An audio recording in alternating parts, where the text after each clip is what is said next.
everyone, this is Shel C from Paper Actio Studio, and today I'm sharing with you a shimmery tag that I made for Canvas Corp brands, in particular Tattered Angels division, using Tattered Angels paints and shimmery sprays. I'm starting out with the piece of leftover packaging that was from some buttons. I pulled the plastic off of it and used the buttons at some point. And now I'm just going to use it as a base for my tag. It's nice and sturdy, and it's a good way to recycle something that you might have thrown away otherwise. It already has the tag shape, and it has a hole cut in it. And I'm using some tissue paper that I got from a package to just crinkle it up and make a texture on the background using some matte gel medium, and sealing all that in and crinkling and creasing it as I go. It makes a nice texture. And to add even more texture and interest, I'm putting on a piece of lace and a piece of rickrack using the matte gel as well. Then I'm going to add a dimensional sticker that's made out of chipboard that says Dream. It's sticky on the back, so I'm not too concerned about sticking it down, just kind of sealing it up with everything else. I do plan to tuck the lace and rickrack to the back.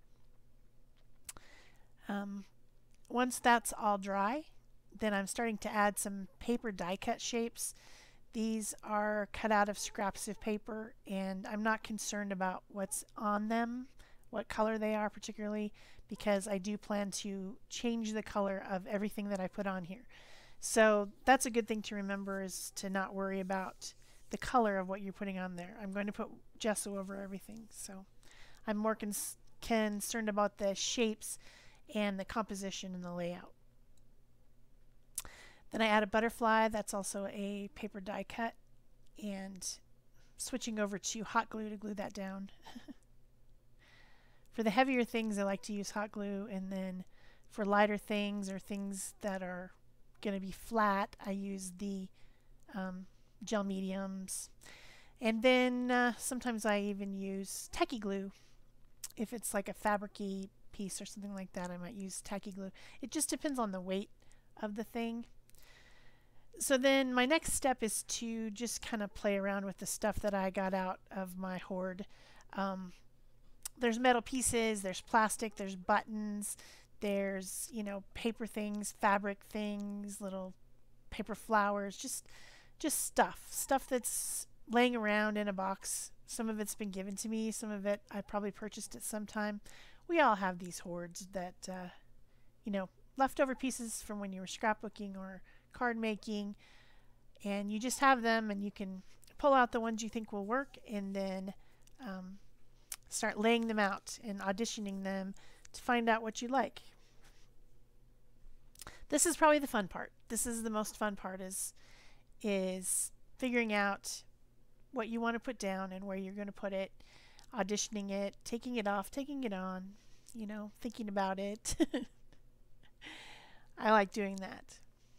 Again, not concerned about the color. These buttons are from a Halloween little packaging of black and orange, and not concerned about that. They're not going to be orange when I'm done. I've got metal clips. I've got some charms from Seven Gypsies, the little cage and the bird.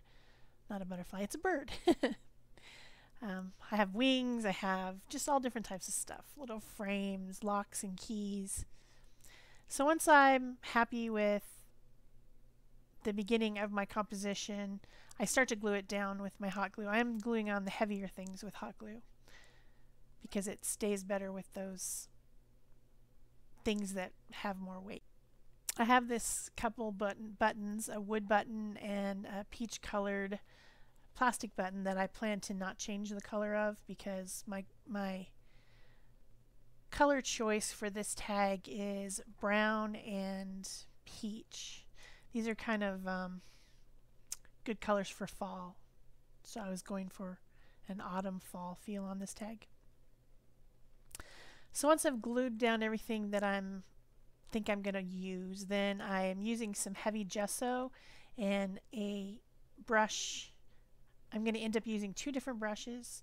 A big brush to begin with, and then another smaller brush to go into the fine details inside the paper flowers and under things, and just making everything pretty much white. The interesting that did happen is those sequin leaves, those strange plastic leaves, the pink kept bleeding back through on that, so I had to give them several coats. So then I'm starting in with my Tattered Angels sprays and paints.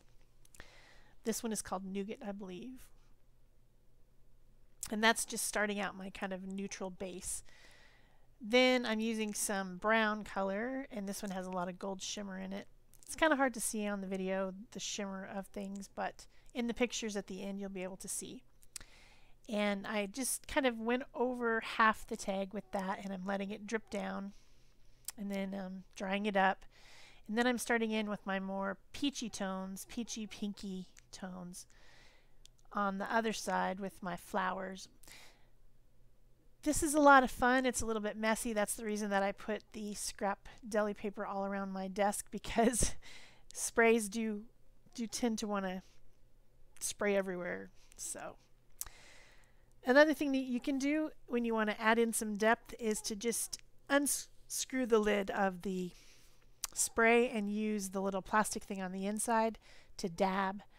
And I want some of that darker tone to come over to the right side of the tag and get down underneath things so that things will be more dimensional.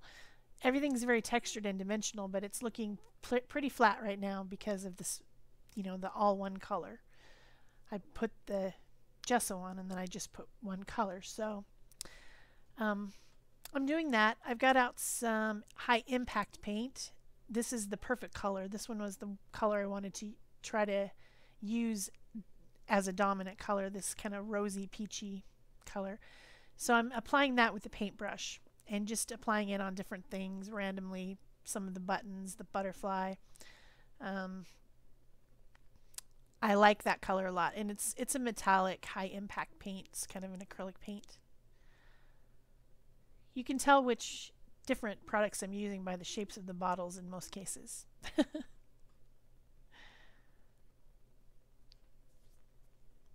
So I brought my button back out to make sure it still matches, and then I'm going to put another layer of sprays on, the yellowy peach and then the pinky peach.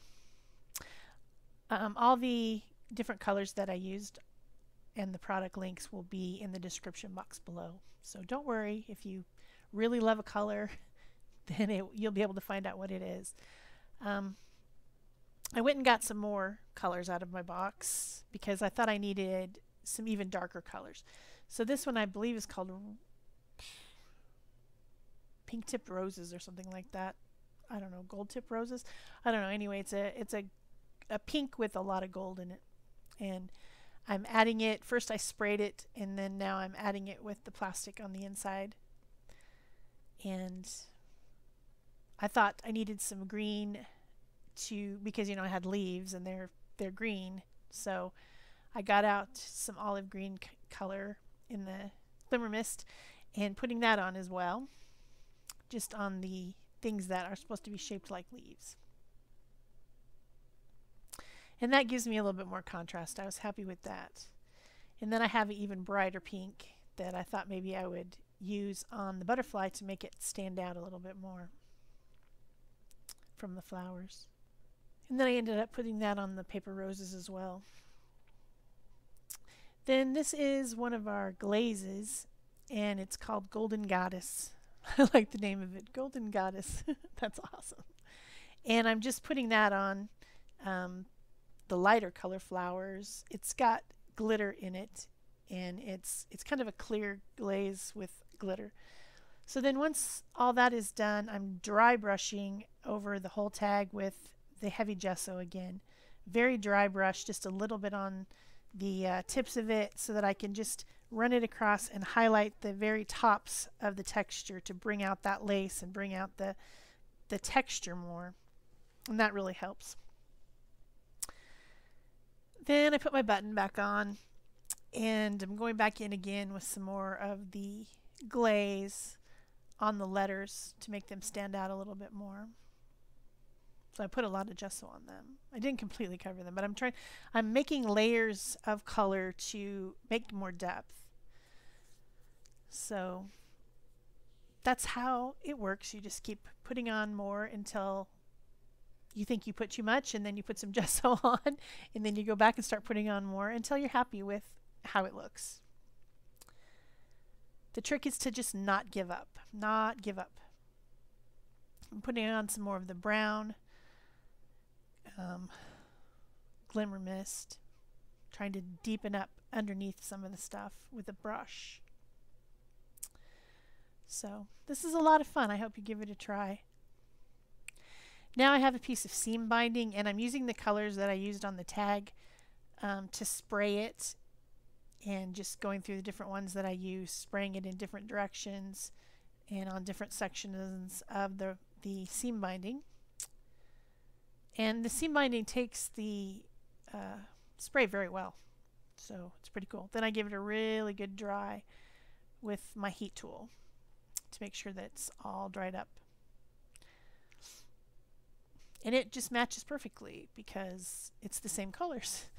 And then just to finish up, I'm adding some little sequins here and there. I added some gems, and then I added some bead gel. This is a medium that has a kind of a glossy, clear gel that has glass beads in it, and they just sparkle once they're dry. Once it's dry, it's white until it's dry. To complete the tag, I'm going to be backing it with dark brown cardstock, and then I'm going to add the ribbon, some more sheer ribbon in a peachy tone, and then some gold cord, and that will be it. Here comes some close-ups so that you can really see the shimmer. Thanks. Bye-bye.